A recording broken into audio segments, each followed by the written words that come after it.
Today's show is sponsored by the Electric Vehicle Association. Join up to support the electrification of transport today. And by this year's electric vehicle raffle for the planet from CCAN Action Fund. Buy your ticket today to support CCAN Action Fund's mission to fight for a cleaner air and a healthier environment, and get 3 chances to win a brand new EV with every ticket. And by Energy Sage. Time is running out in the US to get the benefit of federal tax incentives, so plan your energy independence today. Welcome back to another episode of TEN, Transport Evolved News. Thanks for being here. While today's show has its fair share of bad news, we're going to start with something to make electric motorcycle fans smile. Energica is back from the dead, or at least it's no longer making death-saving throws. The Italian electric motorcycle maker fell into insolvency late last year under its US owner Ioniq, leaving fans and customers in limbo. But this week, Energica's YouTube channel shared some exciting news. A group of Singapore-based investors have made an offer to buy its assets and pull it out of court-ordered bankruptcy. The company says the investors are, quote, enthusiasts that believe in and share the common values of Energica, end quote. There are still hurdles ahead, but the court process is expected to wrap up in about 60 days. Watch this space. After all, every spell has a cast time. Mercedes-Benz has confirmed it's halting all EV sales in the US come September 1st, and it's already closed its US order books. This week, a spokesperson for the firm confirmed no Mercedes-Benz EVs, domestic or imported, will be sold in the US from now on. At least for now. That includes EQE and EQS models, even though some are built in Alabama. Mercedes-Benz will keep building EVs here, it's just not going to sell them to US customers. While it hasn't directly blamed the White House, the timing is convenient as the move aligns with the end of US federal tax credits for EVs, which, ironically, Mercedes-Benz EVs didn't even qualify for. Given Benz's less than stellar EV sales lately, it's not hard to see this as a convenient excuse. But hey, if you still want one, it is slashing prices by as much as 15 grand to clear out the last examples. We love covering renewable energy and grid decarbonisation, so when a massive new solar farm gets the green light, it's worth celebrating. This week, a 600 megawatt utility-scale solar farm was greenlit in Texas. Already under construction, is expected to cost $900 million and produce enough sun juice to power 500,000 homes, at least on paper. But don't be fooled. Canadian oil and gas giant Enbridge owns the facility and confirmed to Electrek this week that every watt from the facility will be sold to Meta. Yeah, Meta's server farms, including its AI systems, are gobbling 600 megawatts, just so Meta can say it's green. Remember, big tech isn't your friend, and while they flex their eco-credentials, everyone else's grid stays more polluted. General Motors posted second quarter results this week, beating Wall Street predictions with revenue of $47.1 billion, but earnings of $3.04 billion, down 35% year over year. GM blamed over $1 billion in lost earnings on President Trump's tariffs and said it expects the third quarter to be worse. Still, Q2 EV sales jumped 111% from this time last year, with GM vehicles now making up 16% of all US EV sales. Strong sellers included the GMC Sierra and Hummer EVs, with Cadillac's lineup making up over a quarter of Cadillac's sales. As for Chevrolet, the Equinox EV alone saw triple-digit growth, proving strong demand for affordable EVs still exists. With the next-generation Bolt EV coming later this year and future LMR battery tech promising cost savings, GM is painting a very rosy picture for its shareholders. We'll just have to wait and see how it plays out. As my last story showed, demand for affordable EVs is strong in a market obsessed with adding costly features and complexity. In the last year, we've seen Ford, GM and Volkswagen already committed to more budget-friendly EVs, and this week, Subaru joined them. Autocar reports Subaru's global EV product manager saying the company, which has just unveiled the Uncharted EV, a rebadged Toyota CHR, is considering a lower-priced model below its newest EV to better compete in Europe's subcompact segment. We have zero details on what the vehicle could be or what it will offer in terms of specs, but since Subaru currently relies on Toyota for its EVs, any future budget model will likely be Toyota underneath. As regulars know, I am a big fan of using EVs for emergency backup power and to help stabilise the electrical grid, reducing reliance on expensive, polluting peaker plants. This week, a new project launched on the US East Coast aimed to do just that. The first ever grid reliability programme, a joint venture between ChargeScape and PSEG Long Island. For those who don't know, ChargeScape, jointly owned by BMW, Honda, Ford and Nissan, uses AI grid analysis to dynamically control EV charging. Under this program, Ford and BMW customers in the PSEG Long Island area can enroll their EVs for grid support via both vehicle-to-grid and smart charging. In return, participants will receive various financial incentives. Check out the show notes on our website for more info. The Governor of California has just signed 2 new bills into law that change electric bicycle regulations in the state. AB 545 revises existing laws banning modifications that let e-bikes exceed legal speed limits, currently 20 miles per hour for Class 1 and 2 e-bikes and 28 miles per hour for Class 3. The revision adds software hacks to the prohibited list and includes substantial penalties. The other bill, AB 544, clarifies US Consumer Product Safety Commission guidelines on reflectors. It now mandates all e-bikes used in California must have a rear red reflector or flashing rear light visible from 500 feet or 152 meters when illuminated by another vehicle's headlights. Since most other countries around the world already have rules like this, welcome to the party, California. The International Renewable Energy Agency, IRENA, just released a report on global renewable energy costs, and the news is very positive. Last year, solar power was, on average, 41% cheaper than the cheapest fossil fuel, with onshore wind even cheaper at 53%. Of the 582 gigawatts of renewables added to the grid last year, 91%, about 529.6 gigawatts, cost substantially less than any fossil fuel generation commissioned last year. Grid-tied utility-scale battery systems are now also 93% cheaper than they were 15 years ago, showing renewables are unstoppable. At least they are, except in the US, where President Donald Trump's Department of Energy is cutting grid investment, cancelling permits, and propping up loss-making fossil fuel plants. Speaking of the US federal government, we heard troubling news this week about the EPA's plan to overturn its 2009 finding that greenhouse gases endanger human health. That finding has guided EPA policy for more than 16 years, but the agency is moving forward with efforts to erase it, effectively dismissing the documented impacts of human-driven climate change. Backing this up, a new letter from NHTSA to automakers revealed this week that the government is wiping away all penalties accumulated since 2022 for missing corporate average fuel economy or CAFE targets.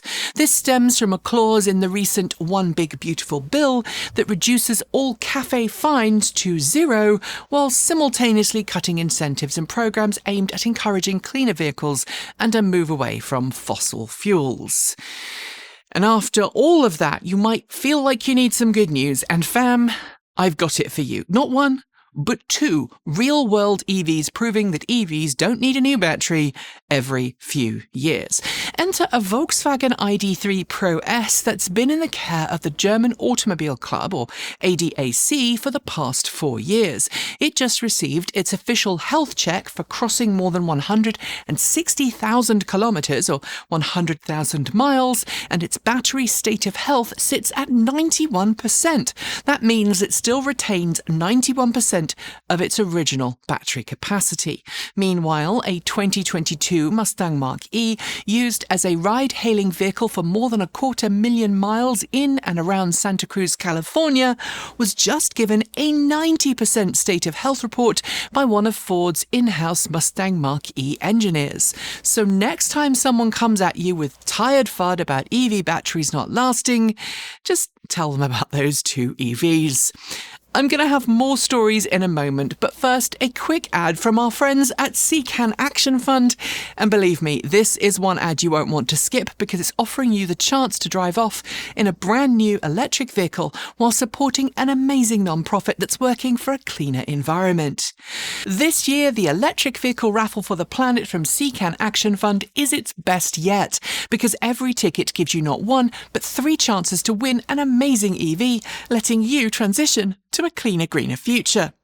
The grand prize winner gets to pick from one of 6 luxury new EVs: the rugged Rivian R1S SUV, the powerful Rivian R1T pickup, a brand new Lucid Gravity SUV, ultra-efficient Lucid Air sedan, sought-after Porsche Macan EV, or iconic Porsche Taycan, while second-place winners will be given the choice between the Hyundai Ioniq 5 or, our most recent favourite, the Volkswagen ID Buzz. And for the first time, there's also a third-place EV winner, the highly popular Chevrolet Equinox EV.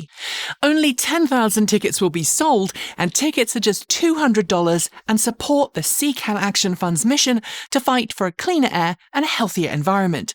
Even better, the group covers state and federal taxes. Tariffs are no problem too, because they're also covered. Head over to www.evraffle.org to grab your ticket. That's evraffle.org, or check the show notes or on-screen QR code right here to win the EV of your dreams.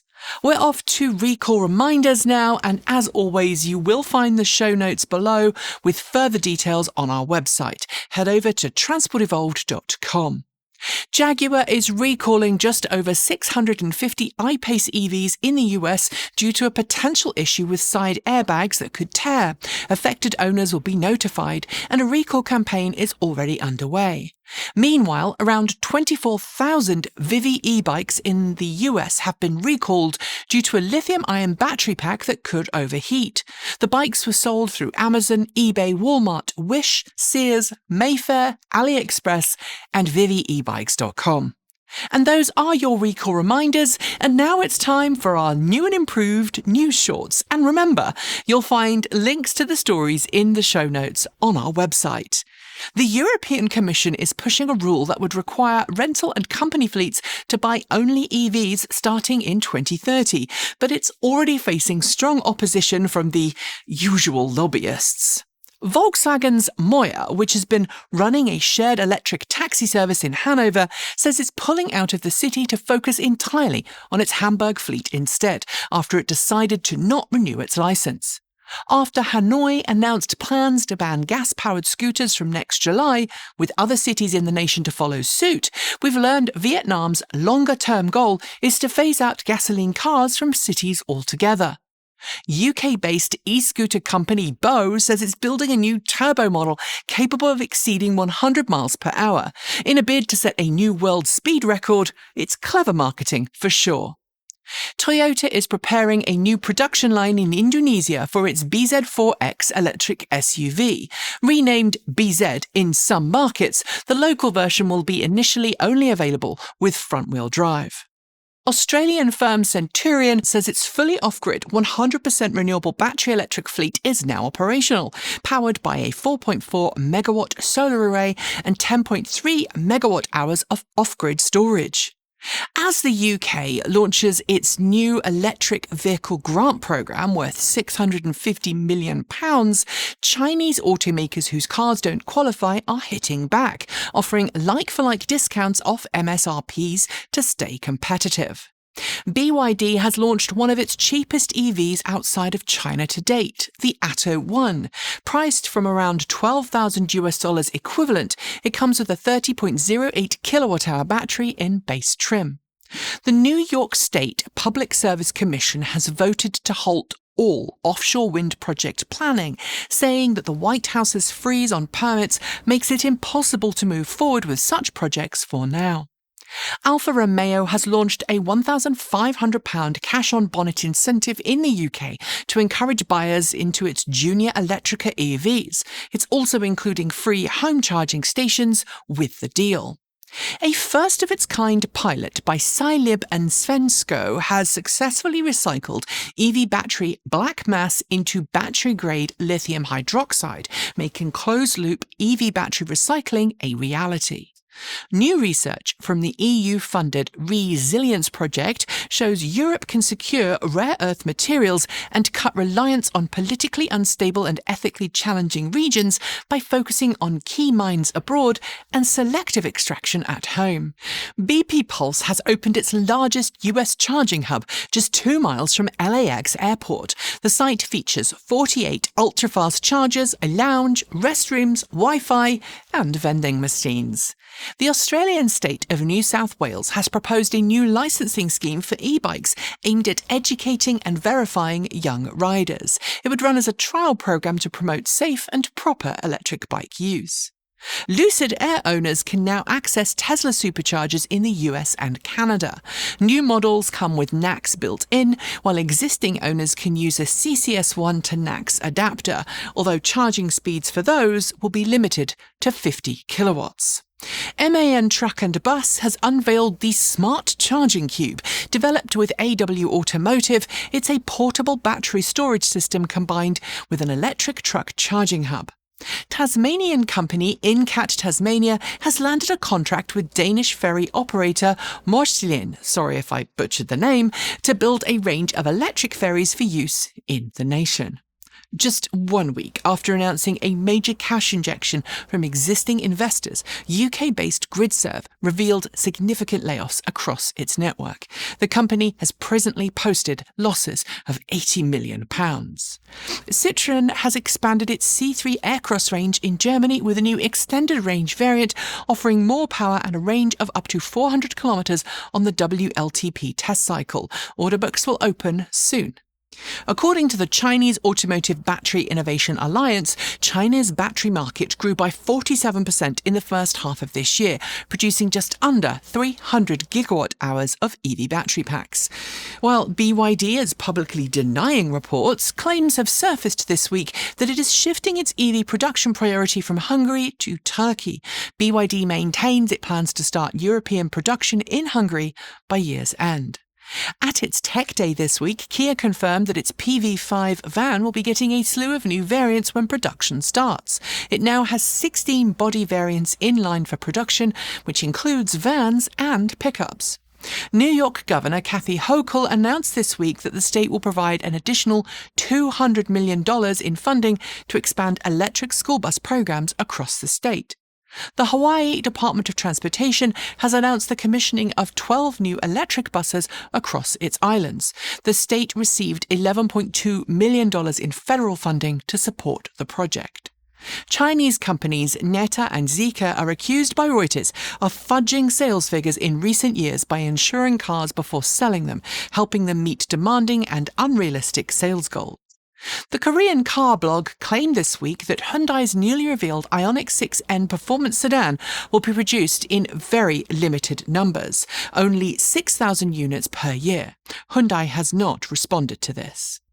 Thanks to a partnership between U-Power Limited and Ioniq EV, Thailand's first battery swap station officially opened this week. It's the first in a planned chain of battery swap stations across the nation.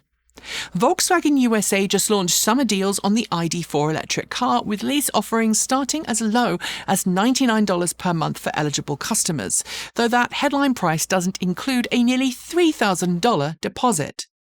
BYD's luxury performance brand Yangwang is heading to Europe. Confirmed this week, the hyperlux Chinese marque will bring both the U8 and U9 to Europe later this year, boasting Ferrari-beating performance. The German federal government has announced funding for 2 new projects aimed at securing lithium mining and refining capacity for the nation's auto industry. Both projects are being operated by Vulcan Energy. Meanwhile, Mercedes-Benz has teased footage of its upcoming VLE electric van undergoing final testing. According to the company, the van excelled in wind tunnel tests, track evaluations, and a real-world range test covering 1,100 kilometers using just 2 15-minute charging stops. Nissan has teamed up with Octopus Energy to launch the UK version of its Nissan Charge app. It gives UK EV drivers better access to charging points and charging options. It's now live on both Android and iOS platforms. XPeng has just opened its first vehicle assembly plant in Indonesia, where it will build the X9 MPV from completely knocked down kits as part of its Southeast Asian expansion strategy. BMW has launched a new partnership with voestalpine to supply specialised electrical steel for its new class EV motors. The material's enhanced magnetic properties make it ideal for high-efficiency electric drivetrain designs. Liqian in China is preparing to launch its new Li i8 electric car. Officially a 6-seat family SUV, it gives off strong station wagon vibes and, despite the name, has no connection to BMW. Jaguar Land Rover is reportedly delaying both its upcoming Range Rover EV and Jaguar Type 00 EV amid ongoing financial woes. The company recently cut 500 management positions in the UK. BMW drivers can soon check their car's individual CO2 life cycle emissions with a new vehicle footprint screen that's being added to the My BMW and Mini smartphone apps. And finally, for the news shorts, Fiat has launched a collector's edition of its Topolino EV quadricycle called the Topolino Villebrequim Collector's Edition, which channels the original spirit of the classic car of the same name. It will go on sale very soon. And those are your news shorts. There will be more next week. Our final 2 stories are coming up next, but first, a quick word from one of today's sponsors, Energy Sage, who can help those of you in the US green your heating and your energy. Energy Sage connects you with local, verified solar installers across the US and now heat pump specialists in select markets who really know their stuff and can help guide you through the process of getting solar panels installed or getting a heat pump installed. Not a homeowner? No worries. Energy Sage can still help you green your electricity by helping you join a community solar program. We used Energy Sage ourselves when looking for installers willing to put solar panels on the roof of our home, and their verified pros were knowledgeable and even introduced us to a great credit union that allowed us to finance the project with low monthly payments. As I'm sure many of you know, HR1 is now US law, and all incentives for solar, including savings of as much as 30% through the federal tax credit program, will disappear very soon. Solar projects take time, so if you want to lock in those savings, it is super important to act now because time is running out. Follow the links below to sign up for Energy Sage's free, no-obligation service and get started today. And if you choose an Energy Sage installer, we will also receive a small referral fee, so you'll be helping the channel too. Help the grid get greener, save money, gain energy independence, and support the show? It's a win-win-win-win. And now, it's time for those last 2 stories. For some time, solid-state batteries have been the holy grail of EV packs. They offer greater electrochemical stability than current lithium-ion battery tech, along with impressive energy and power densities. Mercedes-Benz is among the automakers betting big on solid state, and this week, Markus Schäfer, the brand's head of development, spoke with Automobile Voice about the solid-state battery EQS prototype being tested in collaboration with US company Vulcan Energy. Early test results are very promising, and Mercedes says it expects to scale production of solid-state packs by the end of this decade. With potential range improvements of up to 25%, solid-state tech could unlock longer-range luxury and performance EVs alongside more affordable, smaller models. And finally, I don't know about you, but when I travel for work and I need to rent a car, I always worry I'll get something large and unwieldy. These days, I usually find an EV option, but it's often a bigger model, an SUV or a pickup truck that's frankly stressful to drive in an unfamiliar city. If you feel the same way and you are heading to Zurich or Bern in Switzerland, you might be happy to hear that Europcar has signed a deal with local automaker Microlino to add its compact two-seat microcar to its rental fleet.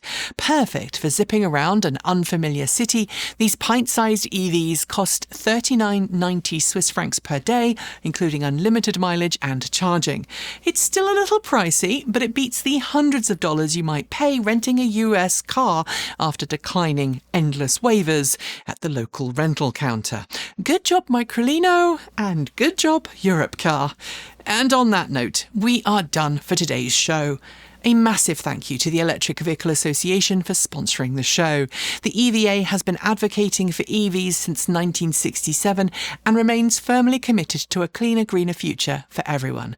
Join the EVA today to find out how to become an EV educator, how to meet like-minded EV fans, and get help to make your own transition to electric. Help that also includes a low-interest loan program that allows you to finance your next EV step. Find out more at myeva.org. Thanks also go to CCAN Action Fund. Buy your tickets today at evraffle.org and be quick, only 10,000 tickets are being sold. And thanks to Energy Sage. Follow the links below to plan your own energy-independent future before those tax credits vanish. If you'd like to support the channel, you can do so for just $1.50 a month on Patreon.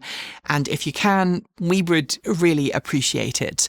I don't know if you saw our live stream this week, but we, like so many other YouTube channels, are being abused left, right and centre by the platform. Our revenue is dropping and the number of ads being squeezed into our videos is soaring, which itself drives video views away. Add to that an algorithm whose sole purpose is seemingly to make you angry and stay on the platform, and we're not seeing our videos shared and we're not seeing income from those videos. If we can't make up for that loss in ad revenue that so many of our colleagues in the industry are suffering from, we, like so many other channels of late, will have no choice but to not exist. So we need your support now more than ever. If just 400 of our 152,000-ish subscribers who have yet signed up to Patreon did so and committed to the equivalent of getting a fancy coffee a month in our direction, that would put us in so much of a better financial situation. Don't forget too that we are also available for third-party video production work in and around the Portland, Oregon area. Reach out if you're interested, and you can find our latest merch, including our latest Pride designs, at the merch store. Links below and on our website at transportevolved.com. Down below, you'll also find an Amazon affiliate link that helps support the channel if and when you use it. We publish every Tuesday, Thursday and Saturday on this channel, and every Sunday we drop 2 videos on Transport Evolved Take 2, which is our informal behind the scenes channel. I just want to thank all of you if you're watching today and the video has seemed a little jumpy and if there's been strange noises in the background. The teleprompter has been misbehaving. I'm on my own in the studio, so I don't have anyone to help fix the teleprompter. And the local utility company has been doing construction work outside of the studio all day. And we don't have soundproof windows. I'm sorry. To finish, remember this: you are valid, you are loved, and you belong, no matter what anyone says or tries to convince you. Living your authentic life or coming from a different place or a different culture is not, as some are claiming, a sin. Right now, division and hate aren't just tolerated, they are encouraged by those in power, usually those in power driven by a lust for cruelty. And at this time in history, kindness and empathy become acts of resistance. Empathy is not a weakness, it is a skill we must nurture and regularly practice to hold on to our shared humanity. If you need to rest or step back, I also want you to know that's okay. Take care of yourself. Then when you are ready, stand up for decency, community and justice. Come back peacefully, together, build connections that celebrate every voice, embrace diversity and learn from the past to shape a better future. So whoever you are, wherever you are, whoever you love, you are not alone. Be an ally, be kind, be that positive change you want to see in the world, and please, for the sake of everyone's future, don't let hate or ignorance win. As always, keep evolving.